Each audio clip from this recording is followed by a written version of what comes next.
This is the Female Founder Show with host and entrepreneur Bridget Fitzpatrick, exclusively on ASBN. Hello, everyone, and welcome to the Female Founder Show. I'm Bridget Fitzpatrick. The Female Founder Show is dedicated to empowering female entrepreneurs across North America with inspiring stories from some of the most incredible female founders of successful companies.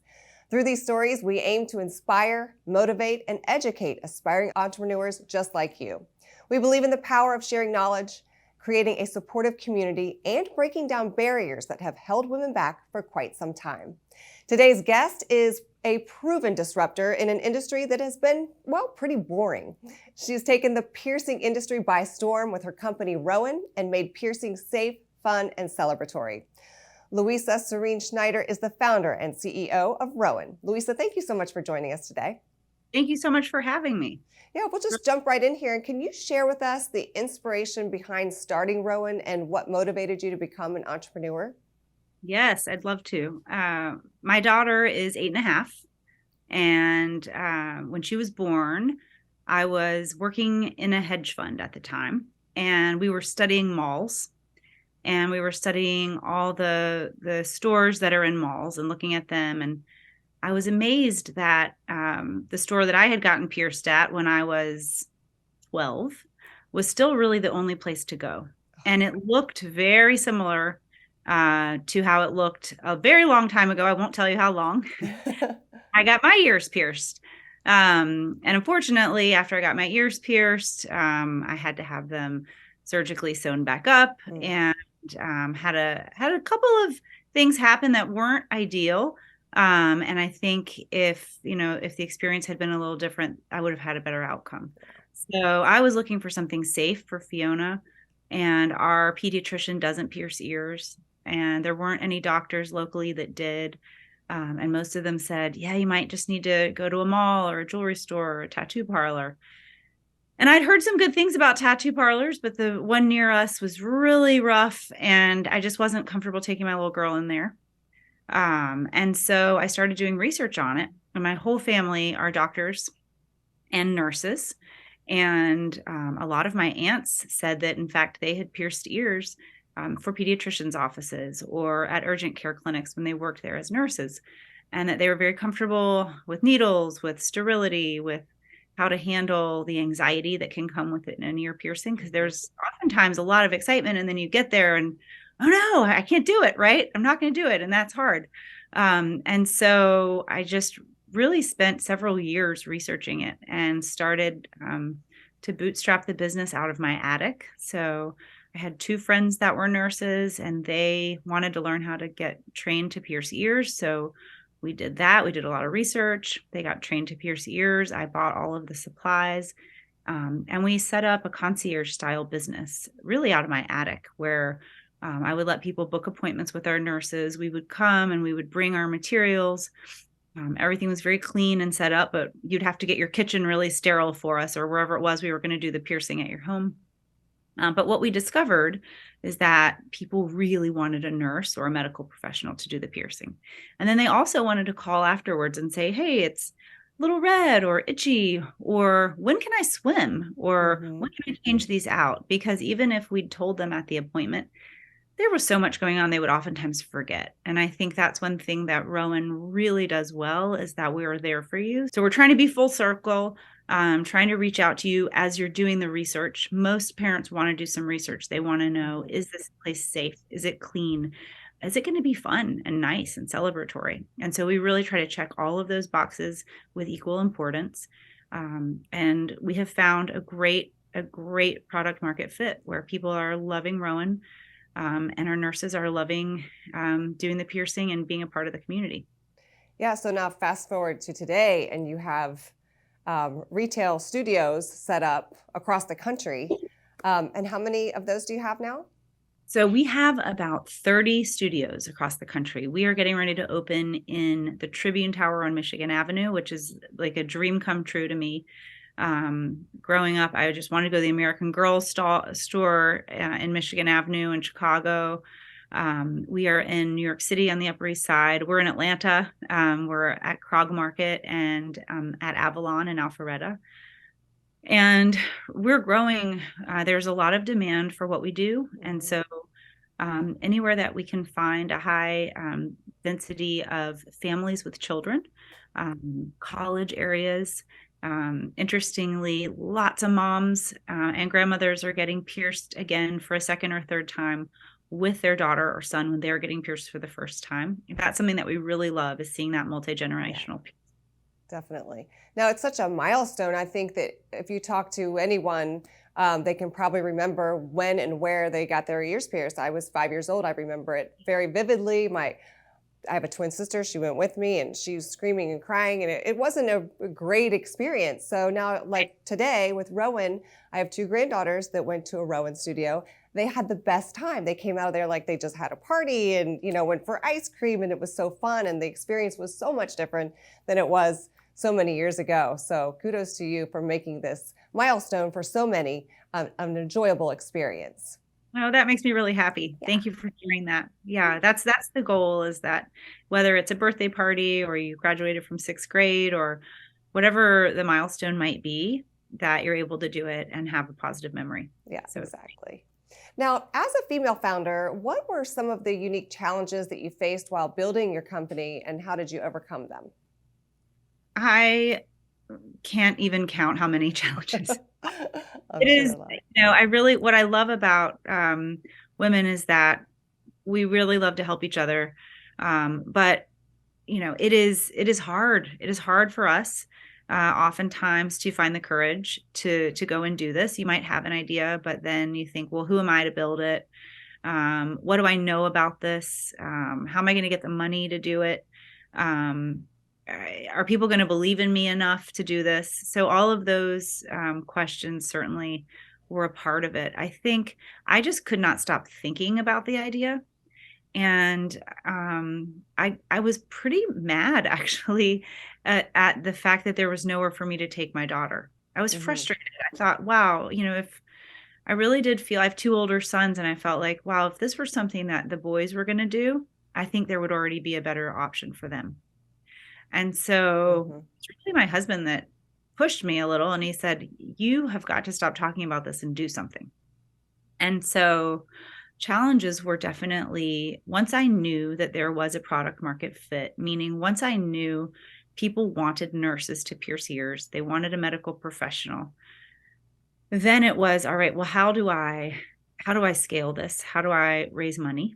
And that part was so different than building the business, because you have to build a presentation and then go and speak to investors and take a lot of rejection. So, when there's a great opportunity, you just have to believe in it, right? Because people are going to tell you no.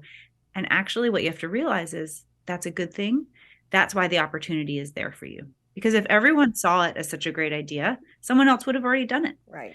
And I think the general consensus initially was that it wasn't a big enough area to build a business in, that you only get pierced once. So why would I invest in you if you're just going to pierce people and never see them again? What we find is that we see our customers very often, very frequently. They come back in to get checked out. They come back in to buy our latest new styles that we've just dropped. They come back in to get their ears styled, maybe get another piercing. So we actually have a lot of repeat purchase. But that's something we had to prove out. So the fundraising piece, ultimately, our largest investor was a woman. And, I think that is a challenge because there are so few women in venture capital and in finance. But they're strong and the numbers are growing. And so I would just encourage anyone who's thinking about this to start talking to people. Okay. Yeah, great advice, because my next question was going to be, so those women that are looking to raise capital, what would be the advice that you would give to them? And so just start. So there are so many. I mean, even if you go into Instagram and look up female founders or any of these, you can search. There are so many organizations now. There's Chief, tons of them that have been created to build women up. And you can start there. There are grants that are available for female-owned and minority-owned businesses. These are things that you shouldn't hesitate to apply for. and to research but it's really getting in front of people, talking to them and asking them, okay, understood that this might not be an idea that you're able to back or that you're able to invest, but is there a name of anyone else that you can give me or a contact of anyone else that you know who might be interested, right? So you kind of want to take any conversation that you have and lead to something else. And it's about not hearing the word no, but hearing what's the opportunity that this conversation is going to provide, right? Because I learned a lot. As soon as I could get over the ego of they didn't want to invest right away, then it was, wow, what are they telling me? How can I change the way I'm approaching this to make it more interesting or to answer any of their concerns? So yeah, that's great advice, and also get the feedback as to why the no. What can you do to improve the next time you go in front of somebody, or maybe you're in front of the wrong type of funder, or yes. that kind of thing. So great advice. Thank you for sharing that. Now, Rowan has achieved significant success under your leadership. What strategies or approaches do you believe have been pivotal to your company's growth?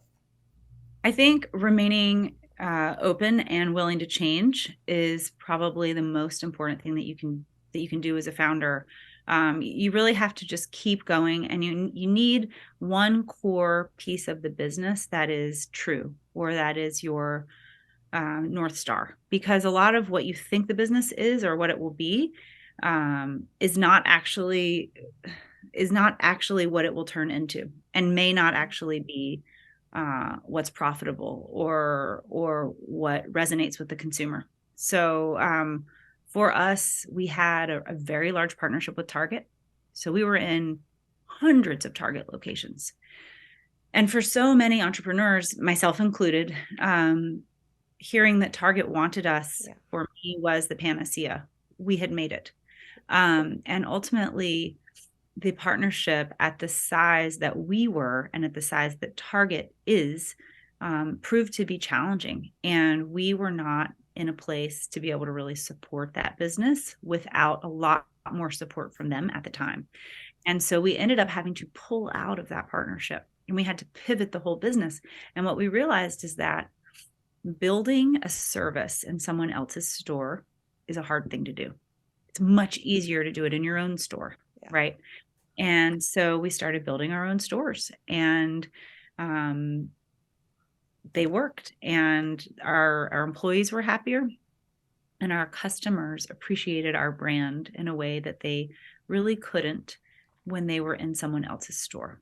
And so we love Target. And I think one of the things I'm most proud of is how you navigate through difficult relationships or difficult periods in a relationship, especially with another party, to make sure that you maintain positivity and just talk about not necessarily the emotions at stake, but the business part of that conversation. And so I think they really understood.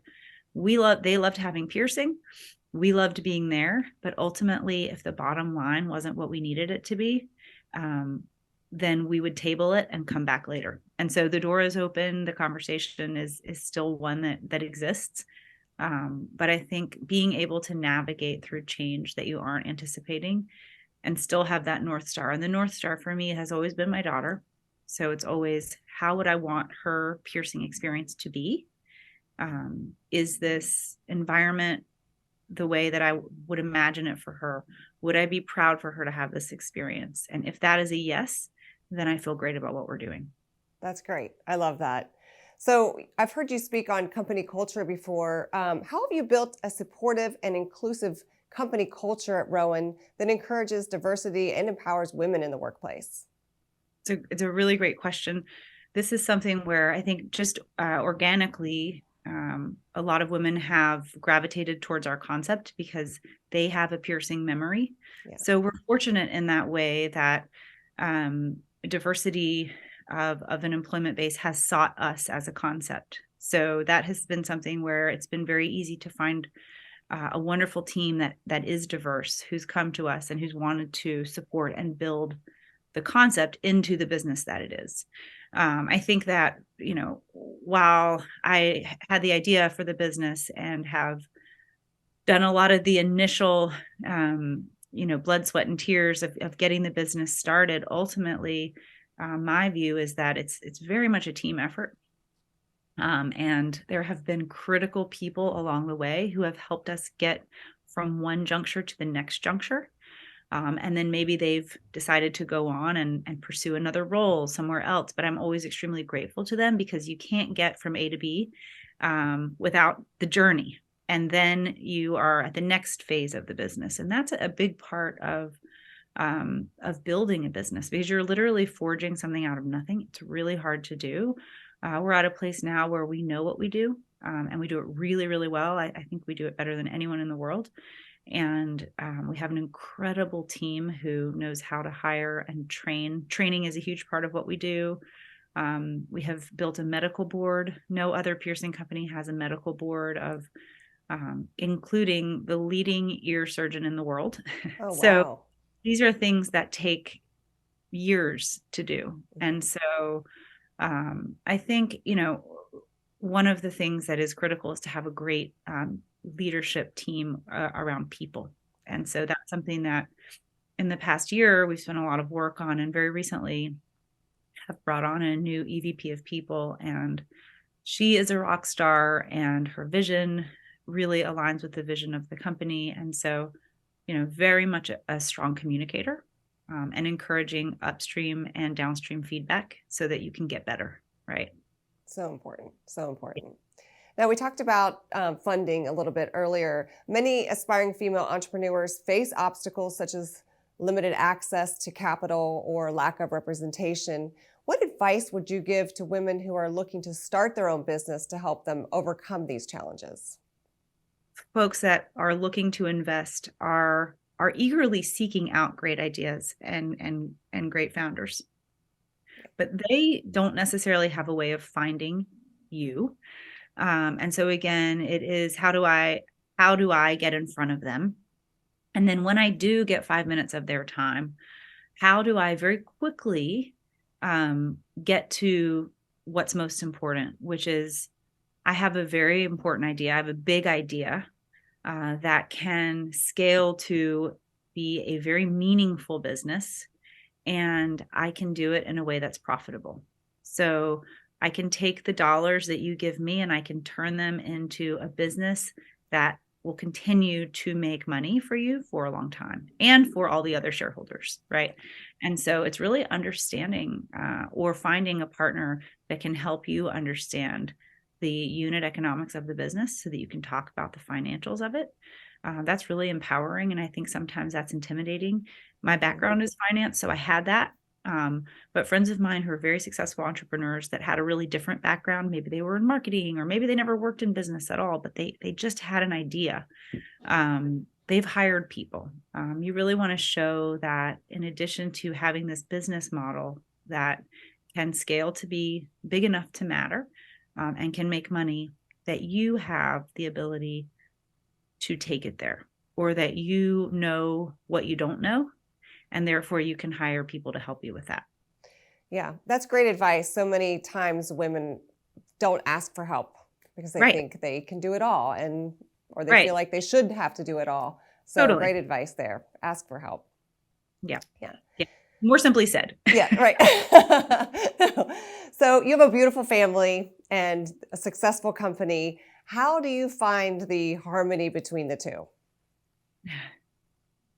I laugh a little because it comes in fits and starts. So there are weeks when I have to lean into the business more than family, and that's really, really hard. So, nothing like this comes without a lot of sacrifice. Yeah. So I've had to not be with my kids at times when I want to be, right? And I've also had to miss business meetings or decision time at work, and trust my team to do that so that I could be there for my kids or my husband. And so a lot of it is getting to a place of understanding that imperfection is okay. I'm going to be far from perfect. That's all right. I'm going to do my best. I will say it's been amazing. My daughter and her friends have drafted out this dog walking business plan. And she and her friends have taken a lot of inspiration from the work that I've done. And I love that because, while I wasn't there for the award ceremony this year because I was traveling, I do think that what I'm doing is giving her and her friends the belief that they can do whatever they want. And that's awesome. So, but it's, asking for help, having people lean in and help, even asking your kids for help, right? Like they need to start to learn how to do their own laundry and put it away. Maybe it's a year or two earlier than they might have otherwise. But these are things that I think every mom and dad work through. Yeah. We often overlook the things that we're teaching our children when we're not there. So that's important that you realize that. And I think so many mothers, that are business owners should realize that we might not be there, but we're teaching them something. We're teaching them a life skill that's so important, and watching and being that inspiration that they need is huge. Yeah. So many of my friends growing up and in the town where we live, I really wanted to live in a town where a lot of moms worked. And so we live very close to New York City. It's a very short commute. And, it's not an anomaly to be a working mom. And for so many people, it's not a choice. And so I think that's really important to keep in mind as well. So Rowan has undoubtedly made an impact in its industry. What is your long-term vision for the company, and what do you hope to achieve in the next 5 years? The next 5 years are so exciting for us. So we've already mapped out growth for the next 18 months, really. We are expanding. There are new urban outdoor centers similar to Avalon, which we talked about earlier.